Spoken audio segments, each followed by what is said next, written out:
All right, folks. Welcome to DragonWorks once again. 1994 Yamaha Virago 535 with a single carb conversion kit. And it's been a wild journey with this thing. So for those of you who are not interested in the amazing story of this bike and where we have gone and come from and so forth and whatnot, I'm going to go ahead and crank it up so you can hear it, and then I got a long story of how we got where we are today.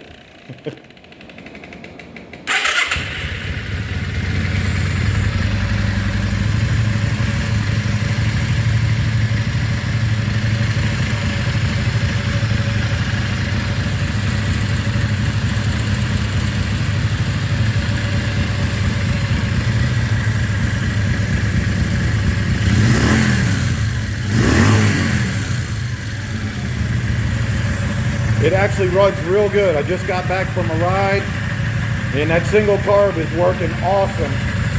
And it's so tunable. You can never go wrong with it, really.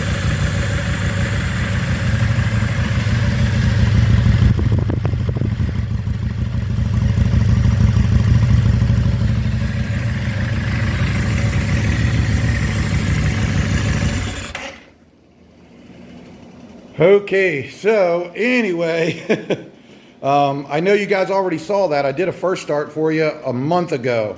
So what happened is the customer bought this bike actually to use it to practice riding really well before he, rode a more expensive bike or what have you.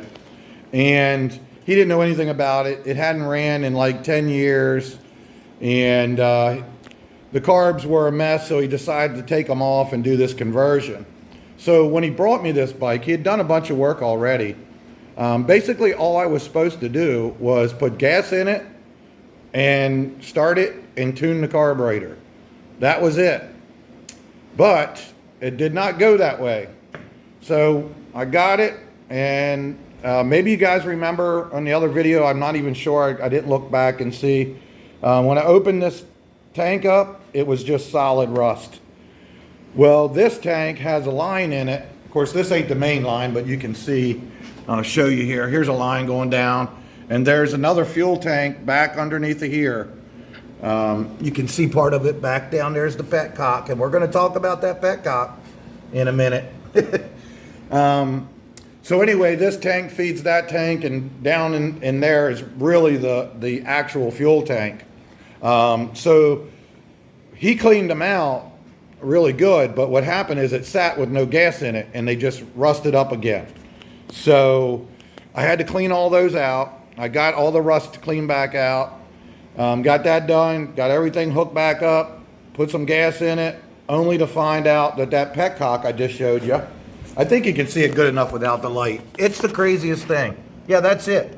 All the way down here, right above the exhaust system, there's the petcock.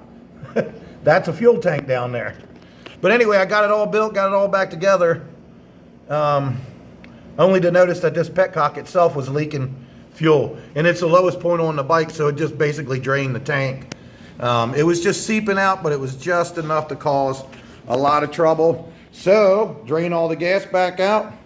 Called the customer, talked to him. He said he rebuilt it, but the kit that he got was missing a gasket. And of course, that was the gasket that ended up leaking. So I found the right kit, I ordered that, I rebuilt that. Of course, I had to wait a week on that thing. And why I did, I changed the oil in the forks, and I did a couple other things, and I worked on 20 bikes. And the petcock came in, the parts came in, I rebuilt the petcock, got it back on, got the bike fired up. It was running wonderfully, got it tuned in here, relatively speaking, before I rode it. And anyway, I got it to the point where it looked like it was about ready to take on the road. So I decided to go for a quick little test ride. And I didn't get more than a quarter mile down the road, and I realized that the clutch was slipping so bad. I mean, I didn't know if I was going to make it on my little journey back up the hill. So I quickly turned around and come back, And I noticed when I turned around, there was a lot of smoke. And I thought, what the heck is going on? Is this clutch smoking that bad? Couldn't be, you know, it's inside there. Anyway, I got back and I pulled up to the door, shut the bike off, and smoke was just rolling out from underneath of here.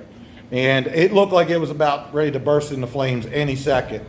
And what I found was this is the voltage regulator here. Now, this is just a cover. The actual regulator, I'm going to show you, put a picture up here. It just went out and basically, I guess it overheated or something and was basically catching on fire. It was melting and I couldn't get the battery and everything unhooked quick enough, man. I stripped this bike down. So on our little journey, we found out that the clutch was shot and the regulator burnt up. Now, this bike had been sitting for 10 years.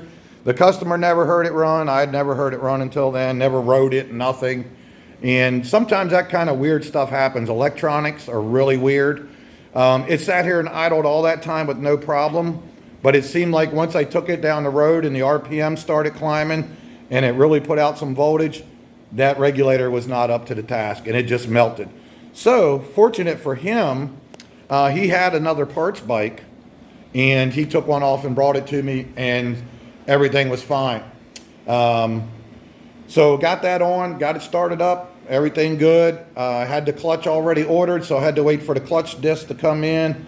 They finally came in, and then well, it's not that I realized it, I was just trying to avoid the situation. But there is no way, man. They built this exhaust system like around this motor. So what happened was I had to take this cover off here to get to the clutch and everything. You'll see the picture there I post up. But this exhaust system has to come off, and unbeknownst to me, this exhaust system is one solid piece. It has two pipes, two mufflers, but then underneath it has this chamber that's hooked to it. This thing like a gold wing or something, man. I mean, you talk about overcomplicating a bike. It's ridiculous. That turned into real fun because all the bolts and everything for the exhaust were totally rusted up. And you see in the pictures here, I ended up having to drill one of them out on the bottom. They were hex socket heads, you know, like an Allen socket. And there was just nothing there in the socket to grab a hold of anymore. It was just round. It was no longer hex shaped. It was just totally rusted out. So I finally got that off, got the clutch replaced, got the exhaust back on, got everything put back together, and I finally just took it for a ride, and everything, believe it or not, seems to be working good. So let's just stop there, and we'll say that finally this bike is doing what the customer wanted it to do when he brought it in here a month ago. And it took that long to get this thing going because we just kept finding another problem. Then we would have to order a part. Some parts will come in a day or two on Amazon, and then some of them will take a month now. It's just crazy. You don't know what's going on parts wise. They'll tell you it's going to be here in a week, but then they keep telling you a little later, a little later. The other thing that was really interesting with this bike, and I should have done a separate video for people, but I'm just so freaking busy. I just haven't had time. But anyway, he put LED lights on here. Now, he had some other ones that were sequential, LED indicators. And as a lot of people know, if you put LEDs on a regular bike with a regular flasher, they won't flash, or they'll flash too fast, or they'll all flash. So there's a couple ways around this. There is a little flasher you can buy and just remove your old one and plug in the LED flasher. That's one way of doing it. Well, this one had a different kind of little module, so we couldn't do that. Then there's another way where you can tie into your indicator light right here. There's a way you can tie a diode into this, and then that stops them from flashing fast, and they'll flash the right way. So since I couldn't get the flasher, the one that could plug into this, because it didn't work that way on this bike, I went with the diode and I tried that. Well, that didn't work. It did all kinds of weird stuff. It wouldn't work. So then I unhooked that, put it all back the way it was, I bought a flasher, and then I just tied the flasher in separately in the wiring system, and that didn't work. They all flashed. I was like, my goodness, man, I just can't win with this thing, you know? So anyway, I got to thinking about the thing, and I'm like, well, I got the right flasher in here. So I installed the diode kit again in that wire harness for the indicator, and boom, finally got the blinkers to work right. So it took the flasher and the diode for the Virago 535. Now, the other Viragos are all totally different. You can just use the flasher or the diode, apparently. But the way they did this, there's a little module back here behind this box. It's not a regular flasher. The flasher is kind of integrated into that module. It's crazy. But it took both of those to make the flashers work, get the lights to work. So now the lights actually blink. Now, I saw a video, it's really funny, on the Virago 535 where a guy shows that he fixed it, but I noticed that he didn't show the blinkers everywhere on the bike because what he chose to do did not fix it. Sorry about the camera work here. This camera guy sucks. I think I'm going to fire him. I don't know. Oh, that's right. I don't even pay him, so I can't fire him. Okay. Let's see here. Yeah, you guys are going to love this video. I'm in a big hurry. So, also, when it came in first, I don't know if I showed you on the last video, but none of the lights worked. So now we got the running lights here. We got some tag lights right here. And, of course, the brake light. Wait. Sorry about that. Okay. So we got all of his lights working now. The bike runs like it should. The cameraman sucks. But anyway, yeah, we got it going on. So this project for now is done. And I'll get him to ride it a while. Now, the other thing that happened was, even though we got these tanks cleaned out and everything, there's still some stuff in there here and there that breaks loose sometimes. And it started pumping out some crap here and there. So I got a filter. There's a filter under the seat, and then I threw an extra one in here. Now I've already replaced one and pretty much got it cleaned up now. This is just temporary because there's an expensive filter that you can change the element here under the seat. But I'm just going to take this off. I just got it sitting on there, and I'll take the filter out, and I'll take this hose here and connect it right back down to the carburetor. But that setup's just temporary to make sure we don't get any dirt in the carb. And so he's going to have to run it a while till all that clears up, because no matter how clean you get them, when you first start riding them, you get a little bit of debris and stuff shakes loose. Get that in the filter, get it out of there, run a couple tanks through it, and then we'll go back and we'll worry about getting the thing really tuned in. But what I noticed, now I haven't taken highway speeds yet because both tires are dry rotted on it. I did get up to about 65.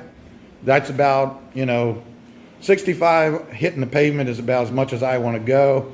So at that speed, it ran awesome. It seemed like it had a long ways to go. It throttles up beautifully.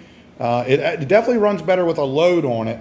If you just sit here and rev it and stuff, it's pretty good. But it really responds good with that load on it. Just torquey, and seems like it's going to have plenty of top end. But I mean, how fast you want to go on a 535 anyway? You know what I'm saying? It's not meant for breakneck speeds anyway. So, but I've been rambling on here for a long time. I've got a lot of editing to do on this one. So if you stuck through this whole video, well then thank you. I appreciate that. I know it's a lot of jumpy information here and there, but this thing has been a journey. This is one of the bikes I was talking about that came in for something simple and ended up needing a whole bunch more. My schedule is all blown to hell. I keep trying to get this bike done for the customer so I can get it done and get it out. And every time I do something, I find another problem that we have to take care of. So anyway, not just this bike, but several more, just like I said on the last video. So it's been a journey, folks. All right, so I've spent too much time here now. I got to get back to work. I got a ton of stuff lined up to do, and I got some more videos on some other stuff coming up. So stay tuned. And once again, sorry about the videoing.